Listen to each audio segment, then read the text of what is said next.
Showbiz industry की मरूफ अदाकारा दुरेफिशा सलीम और आयशा उमर ने मुकामी सहाफ़ी को कानूनी नोटिस भेजने पर सबा कमर की हमायत कर दी। अदाकारा सबा कमर ने 2 रोज़ कबल सहाफ़ी को 10 करोड़ रुपये हर्जाने का नोटिस भिजवाते हुए उन्हें 1 हफ्ते में माफ़ी मांगने और उनके खिलाफ किए गए प्रोग्राम को यूट्यूब से हटाने का मुतालबा किया था।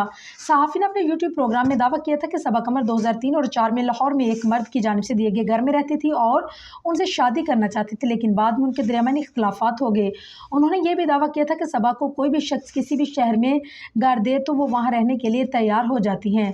उनके ऐसे बयान के बाद सबा कमर ने उन्हें नोटिस भिजवाया था, जिस पर अब शोबिज़ शख्सियात उनकी तारीफ़ें करते हुए उन्हें बहादुर करार दिया। इंस्टाग्राम स्टोरी में दुरेफिशा ने लिखा है कि सबा कमर न सिर्फ स्क्रीन पर बेहतरीन अदाकारी करते हैं बल्कि हकीकी ज़िंदगी में भी बहादुर हैं। आयशा उमर ने अपनी स्टोरी में सबा कमर की तारीफ़ करते हुए लिखा कि उन्होंने मुस्तकबिल के लिए अपने कामों के लिए तरीक़ेकार तय किया, उन्हें इस पर फ़ख्र है। आयशा उमर को जवाब देते हुए सबा ने कहा है कि शुक्रिया, मोहब्बत इसकी बहुत ज़रूरत थी और मेरी इंडस्ट्री के बड़े नामों को बदनाम कर रहा था और इस बार उसे बाज़ाब्ता तौर पर उठा रही हूँ।